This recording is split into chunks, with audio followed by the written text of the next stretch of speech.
السلام علیکم ورحمۃ اللہ وبرکاتہ۔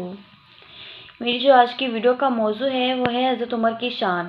میں آج آپ کو اپنی اس ویڈیو میں حضرت عمر کی شان کے بارے میں بتاؤں گی کہ حضرت عمر کی کیا شان تھی۔ ہم اپنی ویڈیو کا آغاز اللہ تعالیٰ کے نام سے کرتے ہیں۔ شروع اللہ کے نام سے جو بہت بڑا مہربان اور نہایت رحم کرنے والا ہے۔ نحمدہ ونصلی علی رسولہ الکریم، اما بعد، فاعوذ باللہ من الشیطان الرجیم، بسم اللہ الرحمن الرحیم۔ قال اللہ تبارک وتعالی فی القرآن المجید والفرقان الحمید، والذین معه اشداء للکفار رحماء بینہم، وقال النبی صلی اللہ علیہ وسلم اللہم اعز الاسلام بعمر بن خطاب خاصہ۔ دیکھیے معزز سامعین و سامعات کہ حضرت عمر کی کیا شان تھی۔ آپ صلی اللہ علیہ وآلہ وسلم خانہ کعبہ کا غلاف پکڑ کر دعا فرما رہے ہیں، اے اللہ، عمر بن خطاب، ابو جہل بن ہشام میں سے جو تجھ کو زیادہ پیارا ہو اس کے ذریعے اسلام کو عزت دے، اس کے ذریعے اسلام کو قوت دے۔ ایک روایت میں ہے کہ خاص طور پر آپ صلی اللہ علیہ وآلہ وسلم نے فرمایا کہ اے اللہ، عمر بن خطاب کے ذریعے اسلام کو عزت دے۔ کون دعا کر رہا ہے؟ آپ کے اور میرے پیارے نبی آپ صلی اللہ علیہ وآلہ وسلم دعا مانگ رہے ہیں کہ اے اللہ، عمر بن خطاب کے ذریعے اسلام کو عزت دے۔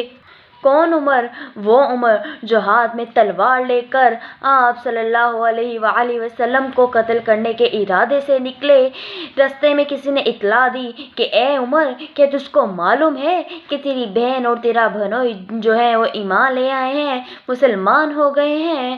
عمر سیدھا ان کے گھر گئے، بہن اور بہنوئی کو دونوں کو مارا پیٹا، اور آگے سے بہن بھی عمر کی تھی۔ کیا کہنے لگی عمر، جس ماں کا تو بیٹا ہے اسی ماں کی میں بھی بیٹی ہوں۔ تو میری جان تو نکال سکتا ہے لیکن میرے دل سے ایمان نہیں نکال سکتا۔ کہ دل پر ایسی چوٹ لگی کہ دل اسلام کی طرف پھر گیا، دل میں سے ظلمت نکل گئی، دل اسلام کے نور سے بھر گیا۔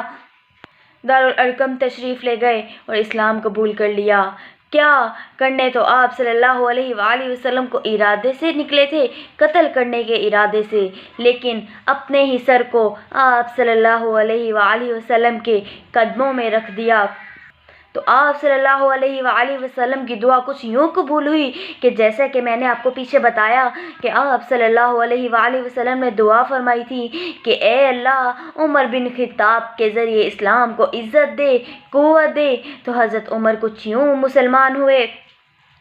صحابہ سب مرید مصطفیٰ ہیں بن کے ان میں جو، صحابہ سب مرید مصطفیٰ ہیں بن کے ان میں جو، مراد مصطفیٰ آئے اسے فاروق کہتے ہیں۔ حضرت عمر نے عرض کیا کہ یا رسول اللہ، آپ منافقین کا نماز جنازہ نہ پڑھایا کریں۔ ان کے کہنے کی دیر تھی کہ اللہ تعالیٰ نے منافقین کے نماز جنازہ نہ پڑھانے کے بارے میں قرآن پاک میں آیت نازل فرما دی کہ منافقین کا نماز جنازہ نہ پڑھایا کریں۔ حضرت عمر نے عرض کیا کہ یا رسول اللہ، آپ امہات المؤمنین کو پردے کا حکم دیجئے کہ وہ پردہ کیا کریں۔ حضرت عمر نے کہا، کہنے کی دیر بعد میں تھی کہ اللہ تعالیٰ نے قرآن کریم میں پردے کا حکم نازل فرما دیا۔ جس وقت حضرت عائشہ رضی اللہ عنہا پر تہمت لگی تھی، آپ صلی اللہ علیہ وآلہ وسلم نے حضرت عمر سے اس کے بارے میں رائے مانگی۔ تو ذرا غور سے سنیے گا کہ حضرت عمر رضی اللہ عنہ نے کیا جواب دیا۔ کہنے لگے، ھذا بہتان عظیم، یہ تو بہت بڑا بہتان ہے۔ اللہ تعالیٰ نے حضرت عائشہ کے بارات میں جس وقت قرآن پاک نازل فرمایا اس میں یہ آیت نازل فرمائی تھی، منہم لہم عذاب عظیم، ان لوگوں کے واسطے دردناک عذاب ہے۔ کن لوگوں کے واسطے؟ جنہوں نے حضرت عائشہ پر تہمت لگائی تھی۔ وہ ایسی شان والا ہے، وہ ایسا محترم جس کی وہی تائید میں آئے اسے فاروق کہتے ہیں۔ امیر المومنین ہیں، 22 لاکھ میل پر ان کی حکومت ہے اور وہ اپنے غلام کے ساتھ مسجد اقصیٰ کو آزاد کروانے جا رہے ہیں۔ کیا طے ہوا کہ غلام کو کہا، آدھے رستے تم سواری پر بیٹھنا، آدھے رستے میں سواری پر بیٹھوں گا۔ کیوں؟ کیونکہ سواری ایک ہی تھی، کہا کہ دونوں کا حق ہے۔ اب دیکھیے کہ مسجد اقصیٰ کے قریب پہنچے، غلام کے بیٹھنے کی باری تھی۔ غلام نے کہا آپ امیر المومنین ہیں، آپ بیٹھ جائیے، لوگوں پر کیا اثر ہوگا کہ غلام سواری پر ہے، امیر المومنین سواری کی لگام تھامے پیدل چل رہا ہے۔ تو کیا کہنے لگے، نہیں میں تمہارا حق نہیں کھاؤں گا، تمہاری بیٹھنے کی باری ہے، تم ہی بیٹھو۔ جب اس کے قریب پہنچے تو کرنے تو جنگ گئے تھے، لیکن کیا ہوا ذرا غور سے سنیے گا کہ ان لوگوں نے بغیر جنگ و جدل کے ان کے ہاتھ میں مسجد اقصیٰ کی چابی تھما دی اور کیا کہنے لگے کہ ہم نے اپنی کتابوں میں پڑھا تھا، ہم نے اپنی کتابوں میں سنا تھا کہ جو اس کو آزاد کروانے کے لیے آئے گا خود تو وہ پیدل ہوگا، اس کا غلام سواری پر ہوگا، اس نے سواری کی لگام تھامے ہوئے ہوگی، اس کے کپڑوں پر پیوند لگے ہوئے ہوں گے، اور یہ تمام علامات ہم نے آپ کے اندر دیکھ لی ہیں، یہ تمام علامات آپ کے اندر موجود ہیں۔ دیکھیے کہ انہوں نے بغیر جنگ و جدل کے مسجد اقصیٰ کی چابی دے دی۔ بنا جنگ و جدل مسجد اقصیٰ کو آزاد کروا کر، بنا جنگ و جدل مسجد اقصیٰ کو آزاد کروا کر، جو آذان پہلی دلوائے اسے فاروق کہتے ہیں۔ حضرت عمر دعا مانگا کرتے تھے کہ اے اللہ مجھے آپ صلی اللہ علیہ وآلہ وسلم کے شہر میں جو ہے وہ وفات میری ہو، وہاں پر میں ان کے ساتھ مدفون ہوں۔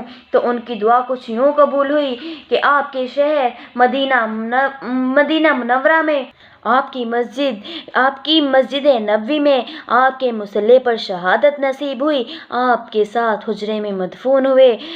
حضرت عمر رضی اللہ عنہ کی جو دعا ہے وہ کچھ یوں قبول ہوئی کہ آپ ہی کے ساتھ جو ہیں وہ مدفون کیے گئے۔ نبوت کے مصلی پر شہادت پا کے جو ارشد، نبوت کے مصلی پر شہادت پا کے جو ارشد، نبی کے ساتھ سو جائے اسے فاروق کہتے ہیں۔ وآخر دعوانا ان الحمد للہ رب العالمین۔ مجھے امید ہے کہ میں نے جو آج آپ کو بتایا حضرت عمر کی شان کے بارے میں، وہ سن کر آپ کو بہت زیادہ نالج بھی ہوئی ہوگی اور بہت زیادہ یہ ویڈیو پسند بھی آئے گی۔ تو آپ میں سے میرے چینل پر نیو ہے وہ میرے چینل کو سبسکرائب کریں، زیادہ سے زیادہ کمنٹس کریں اور بیل آئیکن کو پریس کریں۔ شکریہ۔